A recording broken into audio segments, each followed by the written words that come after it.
This video will show how to set up item settings in ShipWeight, and that means customizing the item dialog. So let's start by first opening up the item dialog, and as you can see now, this is the standard setting in ShipWeight, meaning that we have the standard fields up here, ID and description, we have weight and center of gravity, and we have 4 custom codes that's been added in the code definition dialog, in addition to the standard fields. Now, typically, when you've added some fields, and even if you don't have added any fields, you may want to rearrange the order of the fields and the appearance and the width of fields and so forth. And in this session, we're going to see how you can do that. And you do this by defining what we call an item setting. And this is done in the item setting dialog, which can be opened from the setting menu. So you can go to setting and item setting, or on the toolbar, if you click this button here saying item settings, that opens up the same dialog, item setting dialog. And this is empty right now because it's no settings defined. And to start off by defining a setting, you simply clicking this button saying new setting, and that creates a starting point for your new setting. So we have this tree hierarchy to the left, and the grids to the view will show whatever is underneath the chosen node. So if I click the star, I get all my settings, because you can have any number of settings. So the first thing I can do is maybe to change the name of this setting here, and I want to call it standard, like that.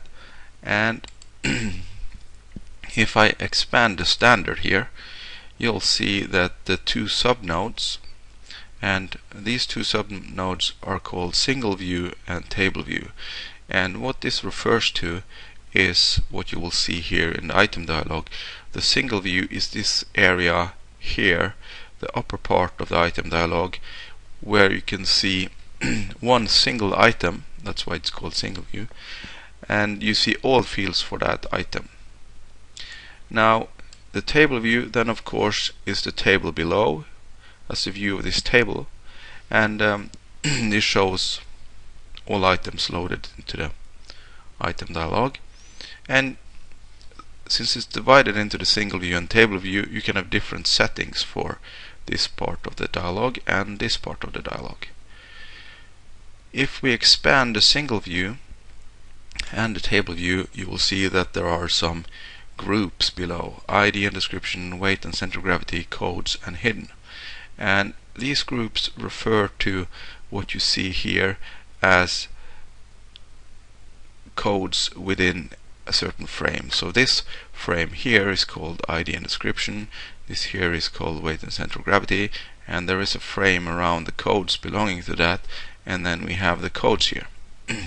Now this hidden group here, that's where you are going to place fields or codes that you don't want to see in your item setting.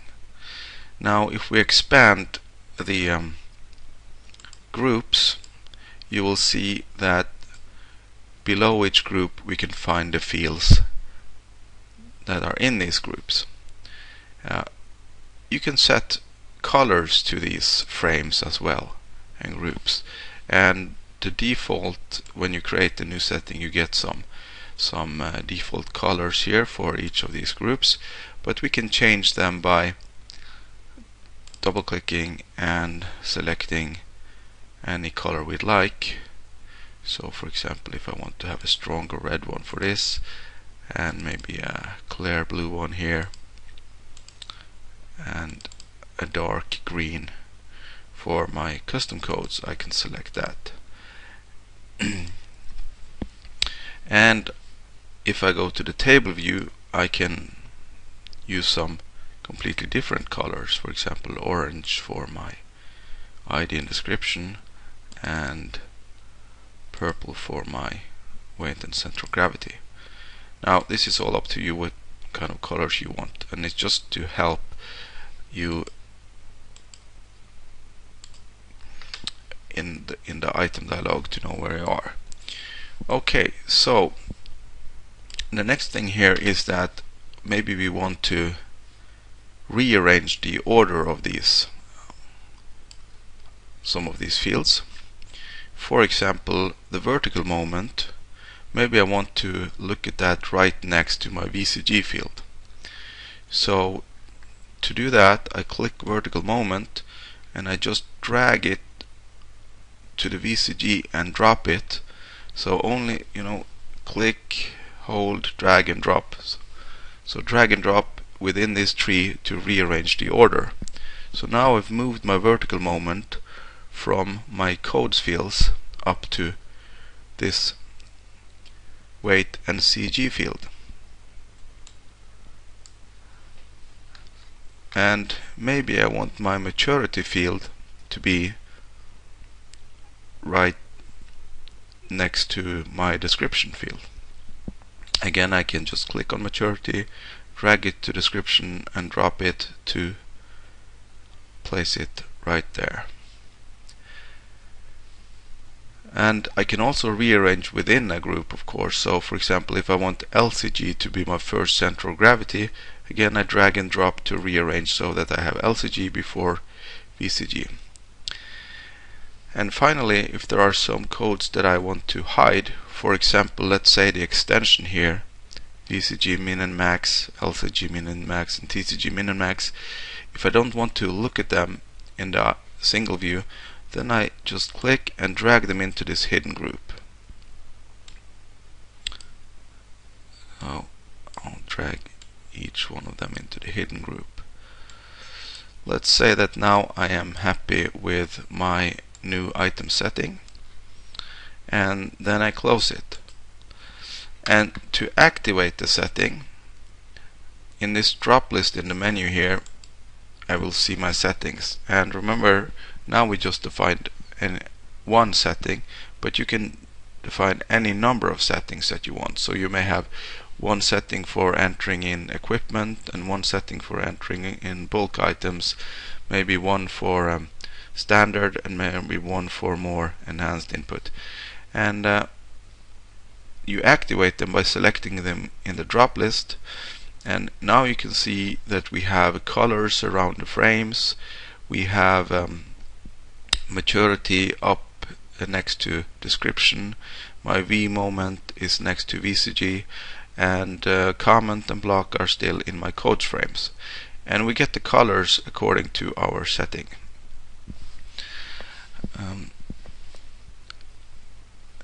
Now these frames, in addition to just showing colors, we can also use them to collapse the codes there in the view. So to the right here I have this small button, and if I click that I can collapse the frame and make more room for my table view. I can also collapse the table view if I want, and then I just click on it to bring them back into the screen. The last thing we'll look at is how to change the width of a field, because now all of these widths have the same length. And we'll look at the easiest thing first, which is the width of the field in the table view, because those you can change just by dragging the column to widen the field. And then if you want to save this width with this setting, you go to the toolbar and click Save Setting here, and now this width is saved for the table view. To change the width of items in the single view, we have to do that by going into the item setting, finding the single view, and finding the code that we want to change the width of. For example, comment here, and the standard width is 100, so we can see comment now is 100 here. And if I want to make that field much wider, I click here. I enter in 400, hit enter, and close it, and now you can see that this comment field here has been widened 4 times the default size. And as long as the item setting is selected in the drop list, any changes that I do to my item settings will automatically be applied to my item view. So that's how we define a item setting. And now it remembers this setting selected, so if I close my item dialog and go to a different group here and open up, it will still load the same setting. So it will always load the setting that you picked from the drop list. And that's it for this session.